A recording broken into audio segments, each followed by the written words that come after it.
Councilor Cotto's Fireside Chat. Oh yeah. What's up, everybody? This is Luis Cotto coming to you live from the abode up at 10 Park Terrace. Don't come stalk me. And this is our April 22nd edition of Councilor Cotto's Fireside Chat. And it's going to be the last one for this winter because it's already spring. And I had a little bit of wood left over, so I'm thinking I'll do a little bit of Councilor Cotto-ing. Ooh, I use it as a verb. Pero mira, what we're going to talk about today real quick, we'll try to keep this under 7 minutes or so, is the mayor's recommended budget for fiscal year 2011-2012. And I wanted to hit you up with it because the timing has it. So the mayor's about to present it as per charter to the public. He's doing it on Tuesday, April 26th. Let me make sure I'm giving you the right date. Tuesday, April 26th at 6 p.m. at Buckley High School on Wethersfield Avenue in Hartford. April 26th, which is a Tuesday at 6 p.m. at Buckley High School in Hartford on Wethersfield Avenue.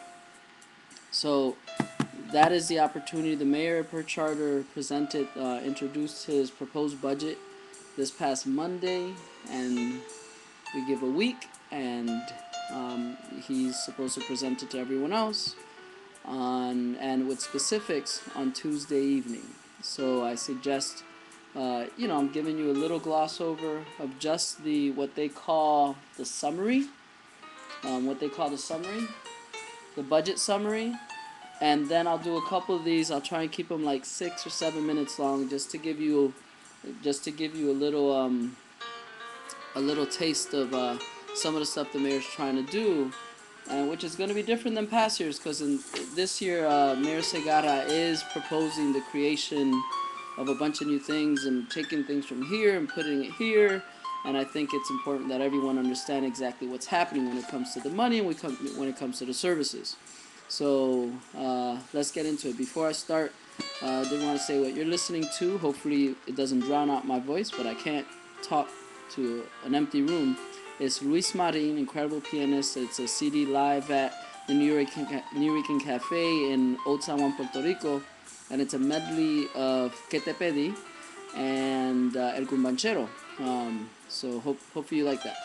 But this year's proposed budget is, can you read that? $547,694,221. $547 million is the budget for the city of Hartford. People say, how much does it take to run the city government? That's how much it takes. It's a slight increase from last year's. This is last year's, 2010-2011, $544,442,155. So we're talking about $3 million, $3 million, and we'll see where exactly that's being spent. But the important thing, even though it's growing by $3 million, as I flip a couple pages ahead, and this is pretty important, is that the way the mayor's put this down, he's proposing a 0 mill rate increase. So what that means to us all, to those of you who own cars and properties, that your taxes, your mill rate on your tax will not raise. And that's this page. Da-na-na-na. Last year 72.9, this year 72.79, 72.79. So his proposal is for a $547 million budget, and then he specifies how he's going to spend it, but with a 0 mill rate increase. And as he said in the budget at his press conference, 0 layoffs. So far, okay, I'm listening. But let's move right to the general summary. which is pretty interesting. No, it's not. It's regular. It's kind of boring. But I'll just go, this is what we're going to spend money on. This is where we expect to receive money from. Revenues, expenses. Revenues, expenses. I know y'all want to know what this is because that looks like we're spending a lot of money. But let's talk about that in a second. Let's come up here. What we have, and keep in mind, $547 million. And if people wonder, hey, what's the difference between a Mayor Segara budget and a Mayor Perez budget? Perez people love the 3D graphics. Look at that. Woo, 3D. Whereas the Segara people are strictly 2D flat. But don't let that turn you off to him. I'm sure it's a good budget. You know, probably, too late, couldn't afford the 3D graphics. But the numbers are still the same. Let's move into it. I know you're worried about taxes. Expected taxes are from here $276 million. I won't get into like the minutia of like 894, 264. $276 million expected from general property taxes.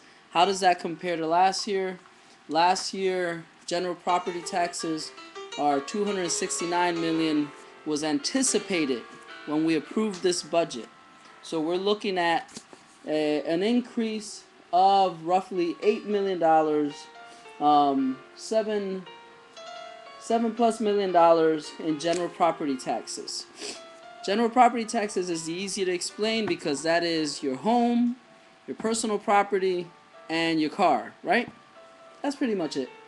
The next big slice of this pie, the next blue up here, I hate this, right there, is intergovernmental revenues. That's projected at $248 million. $248 million, which compares to $251 million anticipated from last year. So $3 million less.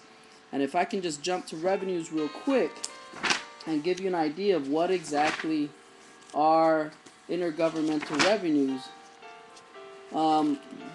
Intergovernmental revenues are broken down into 4 categories. Federal grants and aid, state grants and aid, the payment in lieu of taxes, and the shared taxes. Examples of each. Federal grants and aids basically is described here as what we're getting from FEMA to reimburse us from the super duper winter we had. They're putting down $60,000 for that.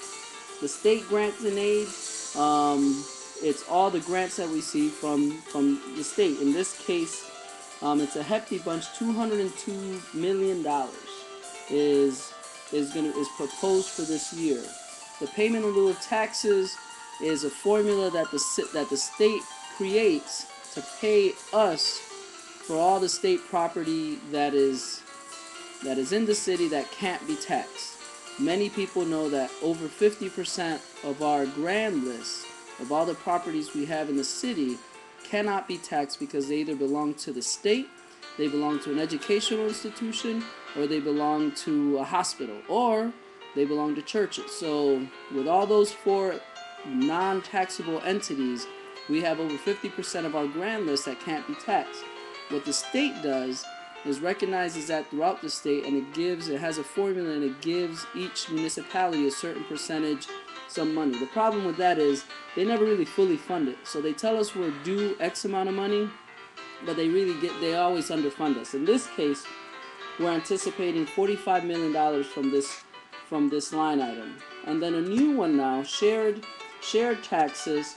If people know that Governor Malloy has instituted, or is trying to institute in this year's budget, a retail sales tax and room occupancy tax for hotels, and then the percentage would go to the municipality.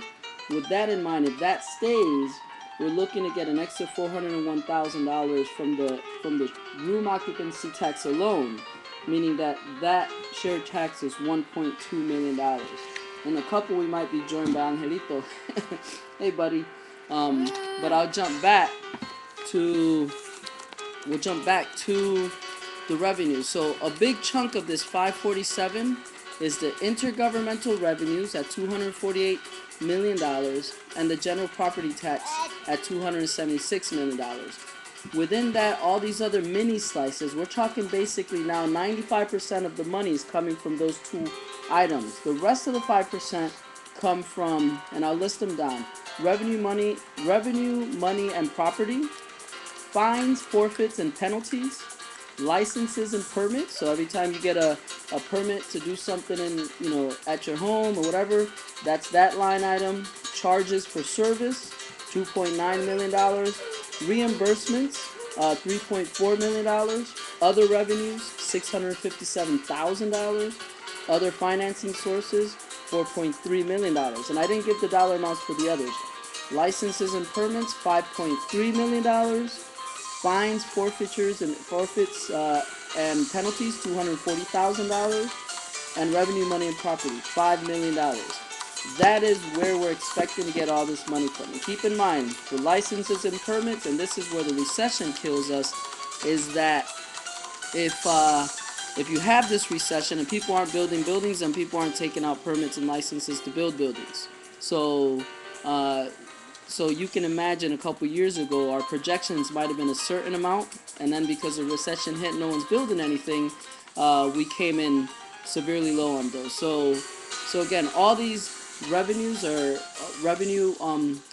projections are exactly that, projections. We're hoping to get this money. Now the expenses are a little harder because those are hard dollars that we have to spend unless we find out in the tail quarter that we're severely under, don't have enough money, then we have to start cutting somewhere.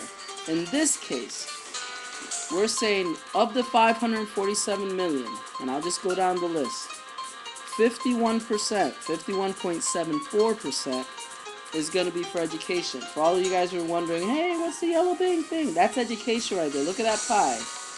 You see that? 51% of our revenue, of our money, goes to education. I'm just going to go around the pie.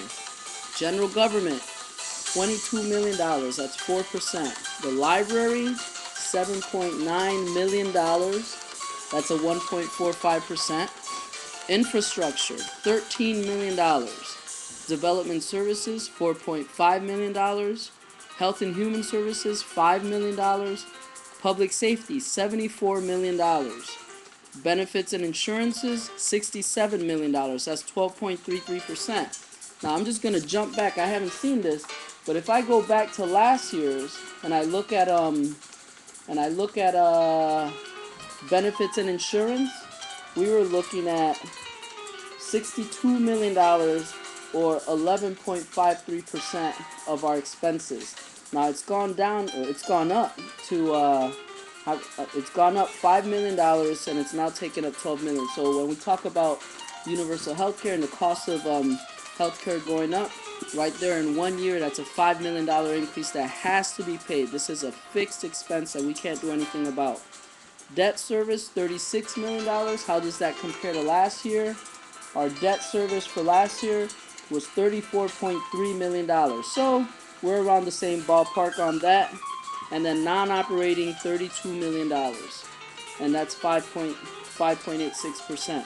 What I'll do in subsequent videos is go deeper into this. And how we're looking to spend that. But for now, I'm just going to leave you with that because I see we've gone on for 14 minutes. I need to be quiet. But there you have it, $547 million budget.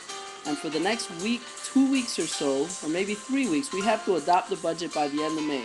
So for the next 3 weeks, we're going to be sitting with each department head in public at our council chambers, and we're going to say, how are you going to spend your money? How did you spend your money? Do you think you did a good enough job doing that? And how are you going to spend it in, for this proposed year? And where can we find some room to cut, if at all? But for the most part, it looks like a good budget so far. We'll get into some of the nitty-gritty in other videos. But for now, I'll leave you with one last look at the wonderful fire, right? So, adios.